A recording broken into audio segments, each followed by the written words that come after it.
Um, car, let's talk about China, US. So China Mhm. recently had done a few things, right? Like we said, that of the top 10 exporting. So of course, Russia took a lot of them, competing with the US. And then China is the cars, the cars and the chips. So that's where Mhm. China is.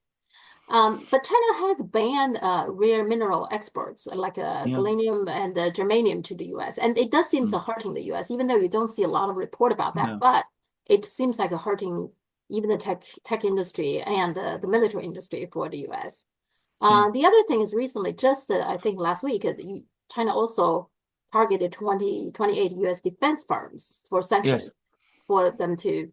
What is your take on that? I think this is entirely about military matters. Actually, Hmm. I don't think this is a commercial an attempt to obstruct or affect American, domestic industries because Hmm. the kind of rare earths that we're talking about are not really applicable for American industries. Well, I mean, to some extent, I mean, yeah, I understand that rare earths are used in some phones and things of this kind, but I think first and foremost, the Chinese government is looking at this extremely belligerent rhetoric that we see from the administration. We discussed in a recent program how there was that Pentagon study about war with China in 2027, and Hmm. how the study said that the United States should try to avoid such a war, Hmm. even if it prepares for it. And the administration deleted the point about avoiding the war.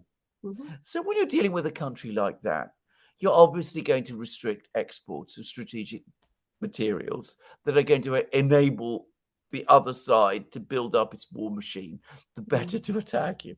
I mean, it makes complete sense. It makes obvious sense to me. Hmm. By the way, you think this Ukraine stopped the Russian gas thing? Do you think it's Biden or is it Trump who asked him to do? Certainly the US Biden, is behind it. Biden, yeah, right? Biden did. I mean, Okay. I don't think Trump has expressed any opinions of this at all. Okay. And for the moment, I think for at this particular juncture, Trump's priority is going to be to try to reduce energy costs. Okay. So that's to try to take the edge Hmm. off inflation. Yeah. And this action is inflationary in its effect. And for that reason, I don't think he wants it. Hmm.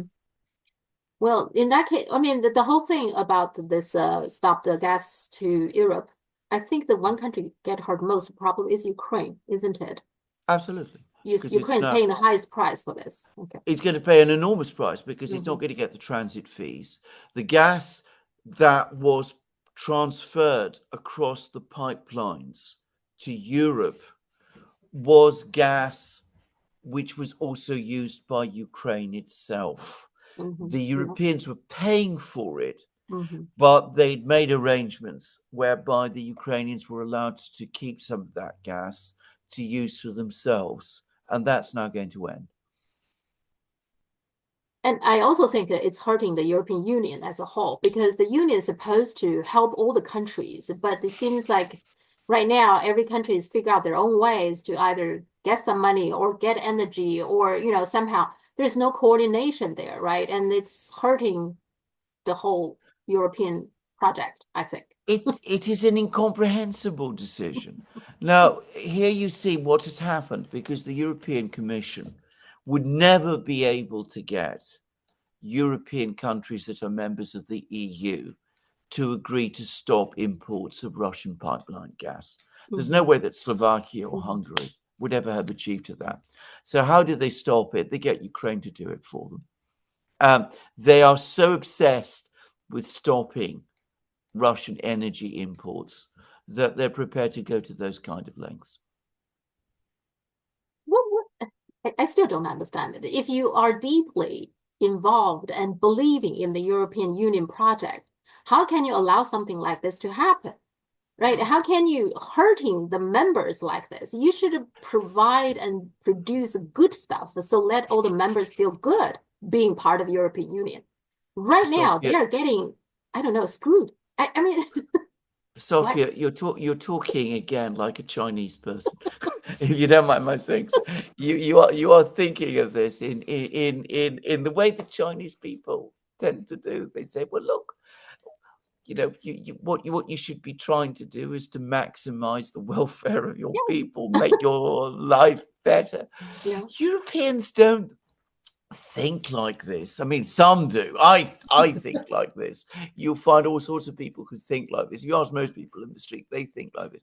But as I've discussed in so many places and so many programs that we've done together with Europeans, it always comes down to a question of power. Okay. It is a Mhm. power conflict with Russia. Mhm. So if Mhm. you're in this great geopolitical Uh-huh. battle with the Yeah. Russians, what you're trying to do is to weaken Russia's sources of funding and put the Mm, Russians in a disadvantageous position and discipline your own bloc by preventing Hungary and Slovakia mhm. trading with the enemy and doing all of those things. You So you stop the gas. And if people in Europe pay a price for it, well, so be it. I mean, that is a very typical European thinking. I mean, it's you've seen it many times in history. Yeah. I'll give an example. In the 16th century, the King of Spain expelled all the Jews from Spain, despite the fact that that did enormous damage to his economy. But he Mm, did it because he wasn't sure that he could rely on these people to be trustworthy. He mhm, wanted to fight wars against the Ottomans. He was mhm, worried that they might, not be completely up for that. He also needed their funds he needed to mhm. expropriate their funds for all sorts of things. So he went ahead and did it. And that is what Europeans do. Mhm. Chinese don't do that. And Mhm. I find that they have real difficulty understanding Yeah. why Europeans do these things to themselves, why Yeah. they inflict economic self harm. Mhm. Always remember great power rivalries, inter power rivalries, questions of power. Always explain this. Yeah, the control. Yes, yeah. Yes. Well, Yeah, the US is the same. The yeah, obsession about control. Yes, like yeah, just the oil. It used to be okay. US is a big oil importer, so yeah, for US it's mm, important to control the oil supply. yeah, Okay, because it's hurting the US if US doesn't have yes, oil. I understand that. yes, But now US has plenty of oil. US continue to need control because US now want to sell oil itself. So yeah, other people's oil has to be under US control as well. So yeah, it's always about control. Whatever happens, yeah. the US has to control, right? Absolutely, because as I said, control is power, and power puts you in a stronger position against your rivals. Even enlightened and sophisticated and good people, decent people like John Mearsheimer, Mhm. struggle to break free from this. So, don't expect Ursula von der Leyen to do so. I mean, just that's the way it is. I honestly think people obsession with this control, this kind of control, is No, a way to show, for me, in the way it's no, insecurity, that you are now comfortable if you don't control that, somehow that will hurt you. I mean, yes, otherwise, why do you so yes. obsessed with power, with control? Well, absolutely, absolutely. I mean, can I just say by the way, about I speak a lot of things about the Russians. The Russians are not. Mhm, I mean, they're still Europeans in so yeah. many respects.